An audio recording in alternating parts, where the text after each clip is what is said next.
Olá pessoal, mais um vídeo para vocês, mais um livro comentado.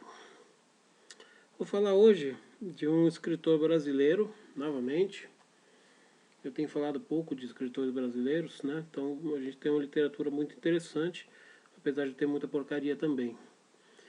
Então eu vou falar de um escritor brasileiro do século XX, um escritor relativamente moderno, não é dos antigos ou dos tradicionais.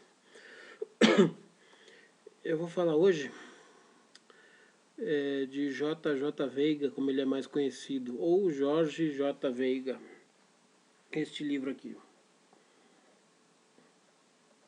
A Hora dos Ruminantes, de Fel. É um livro fininho de 102 páginas. Então,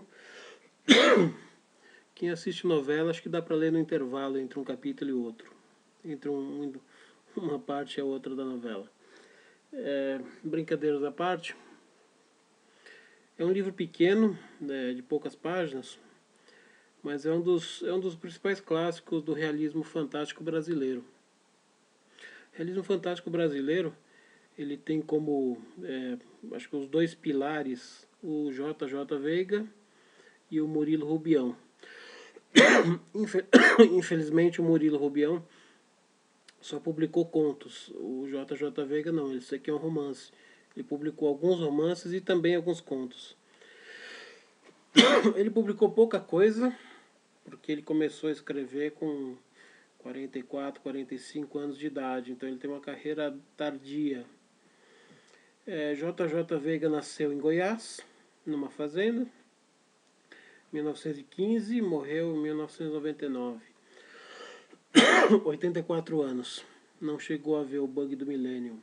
Foi um cara feliz. Morreu no Rio de Janeiro, que é onde se concentrava a maior parte dos escritores, Rio de Janeiro, São Paulo, normalmente. Morreu de câncer de pâncreas, se eu não me engano.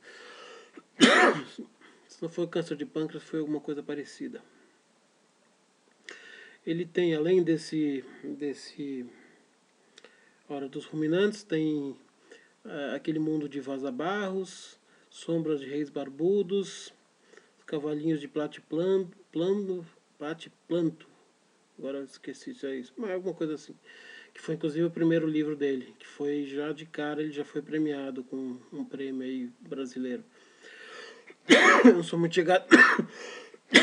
Desculpa, eu não sou muito chegado em prêmios, então eu acho que muito disso é político, mas enfim. Então ele tem livros muito interessantes. Eu recomendo até esses outros livros que eu citei dele, são bem interessantes. Às vezes consta como literatura infantil, infanto-juvenil, na verdade, mas são livros para adultos.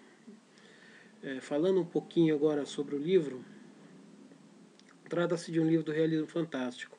Então, o realismo fantástico lida com o absurdo. Eu estou com uma tosse infernal, então não tem muito o que fazer. Ele lida com o absurdo. Então, o livro começa numa cidadezinha pequena, uma típica cidade do interior, aquelas cidades com poucos visitantes, que a vida, né, assim, a vida praticamente não muda, todo dia é a mesma coisa, todo mundo se conhece pelo nome, tem pouca passagem de turistas, de forasteiros, então aquela cidadezinha bem pequenininha, afastada, num local bem longe. Então aquelas pessoas que estão acostumadas com aquela vidinha pacata e monótona delas de todo dia. E nisso, eis que chega uma caravana na cidade, acampa ali do lado da cidade. E como tudo que é diferente, numa cidade que não acontece nada de novo, tudo é a mesma coisa todo dia, causa aquela curiosidade natural. Então, os habitantes da cidade tentam descobrir quem são aqueles caras que estão naquela caravana. São caras que saem muito pouco da caravana, eles compram muito pouca coisa na cidade. E as poucas vezes que eles saem da caravana, eles têm alguns desentendimentos com os moradores locais. Então, geram um certo estranhamento, tanto da caravana, do pessoal da caravana com a cidade, quanto do pessoal da cidade em relação ao pessoal da caravana. Então, os dois lados ficam um cabreiro com o outro. E no decorrer do livro acontecem algumas coisas bizarras que fazem parte do realismo fantástico, como uma invasão de cães, que de repente eles invadem toda a cidade. A princípio provocam um pânico na população, que eles não sabem de onde vêm aqueles cachorros. Depois eles ficam amigos da população, a população acolhe os cachorros, começa a tratar bem. Depois de um dia, de uma hora para outra, eles somem também. Parece aquele... lembra muito aquele livro, aquele filme Os Pássaros, né, do Hitchcock, naquela cidadezinha que de repente os pássaros começam a atacar as pessoas e depois, no final do filme, eles vão embora e assim, não tem explicação. Então aqui é mais ou menos isso, só que com cachorros. Depois disso, tem uma outra invasão que é de bois e vacas, que são os ruminantes, na verdade. Nesse caso, a invasão é tão grande que as pessoas não conseguem sair nas ruas. Então as pessoas não conseguem sair para fazer compras, para ir na padaria, para nada. Então como é que elas fazem para conseguir mantimento? As crianças vão andando pelo lombo dos bichos até conseguirem chegar nos estabelecimentos e fazerem as compras da população. Então é um negócio muito, muito louco, muito bizarro. E também chega uma hora que eles vão embora sem deixar rastro. Aliás, deixam rastro, que é a sujeira que eles fizeram na cidade. Mas não tem nenhuma... ninguém fica sabendo de onde vieram, por que vieram, por que não vieram. A partir daí já chega... O livro é muito curto, ele tem 100 páginas, 102 páginas. Então eu não posso falar muito, senão eu vou contar o livro inteiro. A partir daí está chegando no final do romance, que eu não vou dizer como é que termina, como eu faço sempre com os romances, com os livros de não ficção, porque se eu contar o final perde a graça. O que eu posso falar a respeito dele é um livro de 1966, existe muita discussão também sobre ele, fazendo uma certa analogia, porque o 66 foi 2 anos depois do período militar, né? Então, quando os bois, as vacas invadiam a cidade, eram tantos ruminantes que eles ficavam assim, a cabeça de alguns ficavam para dentro da casa das pessoas, entrava pelas janelas e tudo mais. Então, isso também dava uma certa, se você quiser fazer uma metáfora, de que todo mundo era observado ali de alguma maneira. De aquilo ali chegou na cidade para observar tudo que todo mundo estava fazendo. E uma outra analogia que se pode fazer, como estava no início do período militar, do início da ditadura, se comenta também que você pode fazer uma leitura que esses forasteiros que chegaram na cidade, e as pessoas tinham um certo receio deles, ao mesmo tempo tinha curiosidade, você pode fazer também a respeito de muita coisa que aconteceu no período militar, de você... Pessoas que tinham informantes, né, que tinham dos dois lados, várias pessoas, várias personalidades foram agentes duplos, pessoas infiltradas nas organizações de terrorismo, mas que trabalhavam para o DOPS, para o DOI-CODE. Então eles estavam nas organizações, mas passavam informação para o DOI-CODE, e de lá para cá também tinha.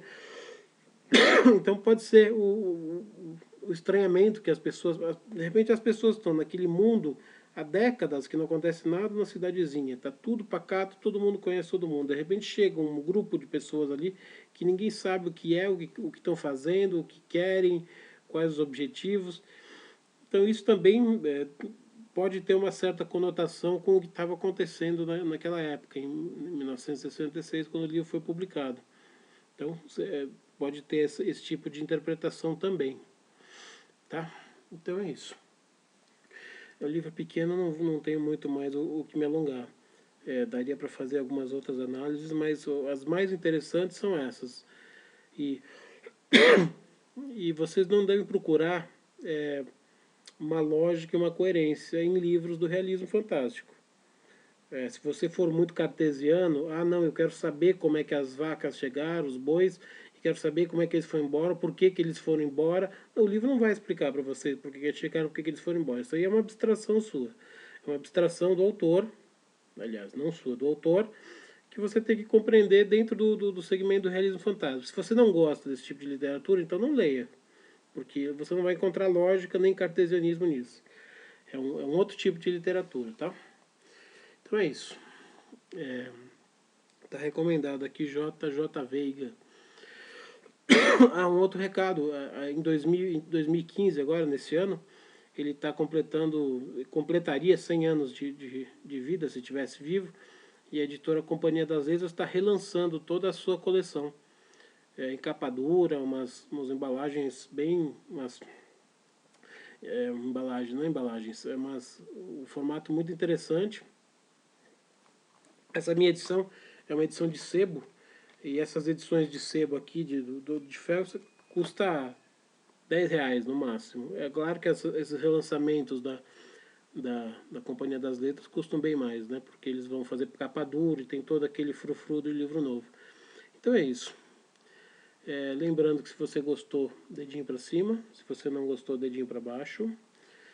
Se você quiser ser informado pelo YouTube, sempre que eu publico um vídeo novo, você clica em algum local aqui, tá? Inscreva-se no canal. O YouTube vai te mandar um e-mail toda vez que eu publicar um vídeo. E esse canal do YouTube é um canal que eu divulgo meu trabalho com palestras literárias e aulas particulares. Se você tiver interesse, na descrição do vídeo tem o meu contato, basta mandar um e-mail. Então é isso, uma saudação e até a próxima.